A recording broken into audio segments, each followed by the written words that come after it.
microphone check. Give it a microphone, I make the microphone dead. Don't step to me, newbie, I could truly be moody. I could have played the fucking Grinch in the movies. I've been a part-time shadow cat, part-time. Aujourd'hui, on part du côté de l'Allemagne avec un fabricant de chaussures qui n'est pas forcément très connu en France, qui s'appelle X.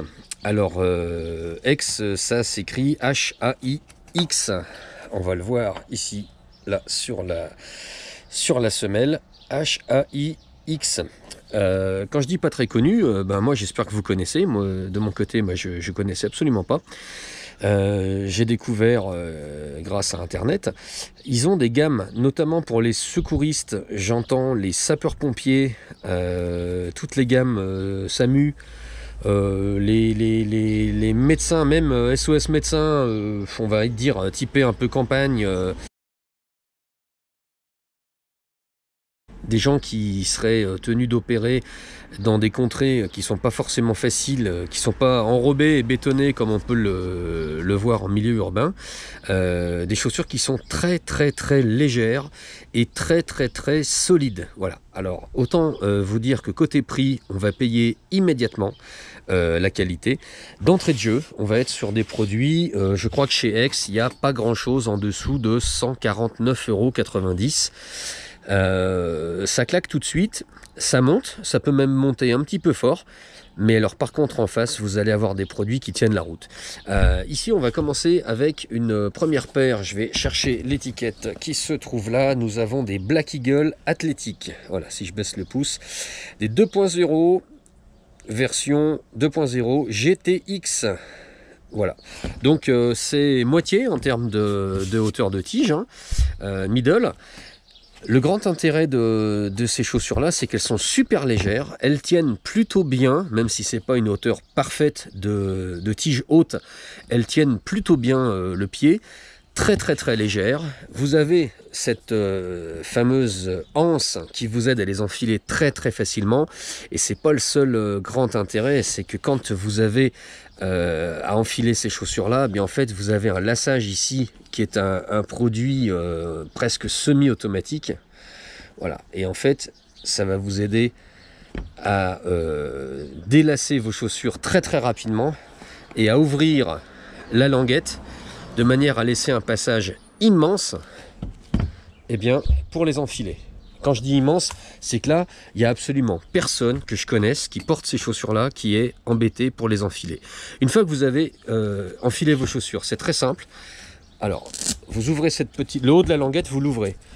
Vous serrez avec les doigts ici. Alors, je ne sais pas si on le voit sur la vidéo, je vais essayer de faire en sorte qu'on les voit. Vous prenez le côté noir, vous tirez tout bêtement, vous tirez mais jusqu'à serrer. Et à partir de ce moment-là, je vais le faire en face de vous. Vous prenez deux doigts comme ça, vous entortillez le reste, vous planquez tout ça à l'intérieur du petit sachet. Et le petit sachet, vous venez le fermer contre le scratch. Et la chaussure, non seulement est lacée, non seulement votre pied est maintenu, mais en plus on a véritablement l'illusion que les lacets ont disparu. Moi je trouve qu'en termes de look, c'est carrément réussi. Voilà, on va le faire sur la deuxième. Voilà. Je vais lacer. Alors, vous tirez par là, vous faites comme vous avez envie. Voilà, c'est lacé. Je tire là. Je mets mes deux doigts ici. J'entoure mes deux doigts. Évidemment, je ne serre pas parce qu'il faut que je puisse les enlever. Je planque tout ça dans le petit sac qui est ici. Et je redescends jusqu'au scratch. Bien sûr, il y a du scratch là. Hein. Mâle, femelle, je serre. Et les chaussures sont prêtes. Voilà, là elles sont configurées. Vous imaginez que vous avez des pieds à l'intérieur, il n'y a plus qu'à marcher, il n'y a plus qu'à courir. Honnêtement, une demi-journée à crapahuter avec, ça va bien se passer. À partir de 4 ou 5 heures de marche, il se peut que ça commence à forcer, ça vous ouvre. Alors là, si c'est comme ça, c'est pas gênant du tout. Hein.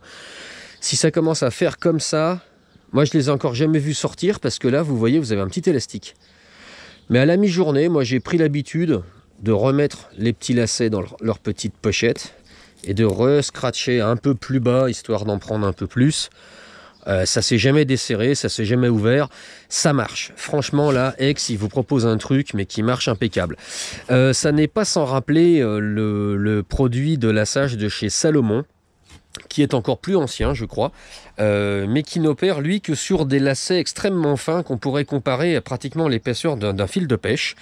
Et ces lacets de chez Salomon, moi, je les ai trouvés cassants à la longue, même s'ils sont fabriqués avec de la drisse extrêmement fine. Moi, j'ai trouvé que c'était cassant et surtout, j'ai trouvé que ça vous sciait les doigts, quoi. C'était vraiment pas agréable. Là, il n'y a aucun doute sur le fait que les lacets vont souffrir de cette... vous le voyez ici, pour défaire, hein, il suffit d'appuyer, à contrario, pas ici, mais vous appuyez sur les deux petits tétons gris. Alors, les chaussures étant vides, elles vont se soulever, voilà, je fais comme ça. Là, on est sur des lacets qui sont ronds, en fait, en aspect extérieur. On peut les changer très facilement. Chez Salomon, c'était introuvable, hein, je vous dis tout de suite, à part téléphoner chez Salomon et puis rappeler CTLM pour acheter une paire de lacets. Là, vous pouvez mettre les lacets de la couleur que vous avez envie. C'est des lacets ronds, tout à fait... vraiment classique, même si c'est une drisse également, et surtout ça va être relativement simple de les repasser à l'intérieur, ça se fait, c'est possible. Chez Salomon c'était chaud, quoi. Je vous dis tout de suite, c'était compliqué, et Salomon c'était d'ores et déjà plus cher pour une paire de chaussures basses que celle-ci, voilà. Après c'était très bien aussi, hein. Salomon ça reste une très très bonne marque, mais voilà. Chez les Allemands, on a X qui fait ce genre de choses à environ 150 € la paire. En termes de semelle, on n'est pas si mal, ça accroche. Maintenant, c'est pas quand même super agressif. C'est toujours traité contre les carburants et l'huile, évidemment. Il n'y a qu'un truc qui n'est pas forcément génial. Alors, je vais appuyer sur ma petite caméra pour voir en même temps que je vous montre. Vous voyez ici l'amorce de rupture au bout de mon pouce. Alors je ne sais pas si ça va être net, hein, mais ça s'ouvre. Hein. La semelle est en train de s'ouvrir ici. Alors je vous l'avais montré sur les chaussures Helicontex lors de la première vidéo de chaussures. Quand on fait comme ça, et que le coup de pied vient plier, ça c'est ce qui se fait à chaque fois qu'on monte des escaliers, à chaque fois qu'on est en train de courir, et de manière un peu moins accentuée, c'est ce qui se passe de toute façon à chaque fois qu'on marche. Eh bien lorsque le fabricant n'a pas prévu que la semelle puisse se plier, puisse s'ouvrir et se refermer, on a une amorce de rupture et ça manque pas. Alors on l'a pas sur ce modèle là à l'intérieur, on l'a pas non plus à l'intérieur sur ce modèle là. Par contre ici à l'extérieur on l'a 2 fois plus, c'est-à-dire que hop, on va essayer de regarder plus près, on a ici une amorce et on en a une seconde ici. Alors que sur l'autre modèle, on n'avait que sur l'arrière. Là, on l'a aussi à l'avant. Alors ça, c'est le genre de choses, vous voyez, qui m'embête considérablement parce que quand on est fabricant de godasses et qu'on n'est pas capable de prévoir ce genre de truc, à 150 € la paire, très honnêtement, c'est assez emmerdant parce que voilà, la garantie va être passée, qu'elles vont commencer à prendre la flotte et à bailler considérablement. Là, par contre, c'est des chaussures que je porte tous les jours en hiver, c'est quasiment sûr. Tous les jours, voilà. Ça c'est tellement agréable, c'est tellement léger, c'est tellement confortable. Là vous voyez une petite étiquette pour le Gore-Tex. Et puis vous voyez ce renfort, hein. Là pour le coup c'est pas du synthétique, c'est du vrai cuir, hein. On voit la différence de prix de toute façon, hein. C'est du vrai cuir, c'est du cuir pleine fleur, vous voyez, c'est le côté qui n'a pas été alors il a été tanné mais il n'a pas été comment dirais-je, rendu, j'allais dire poncé, il n'a pas été rendu complètement plat, complètement lisse, parce que c'est pas du tout le rendu qui nous intéresse, mais par contre on a vraiment la solidité du cuir. On a une seule piqûre, ailleurs on a des doubles piqûres. Et ici, oui, c'est un renfort de talon en fait. Voilà. Cette petite languette, vous voyez, elle est prise dans les doubles piqûres en haut de la tige, enfin de la demi-tige. Pareil, j'ai jamais eu de soucis, honnêtement. C'est vraiment super agréable à chausser, super agréable à retirer, ça va vite. Voilà, moi j'ai envie de dire que pour ces chaussures-là, moi j'y vais les yeux fermés, ce petit bémol qui est là.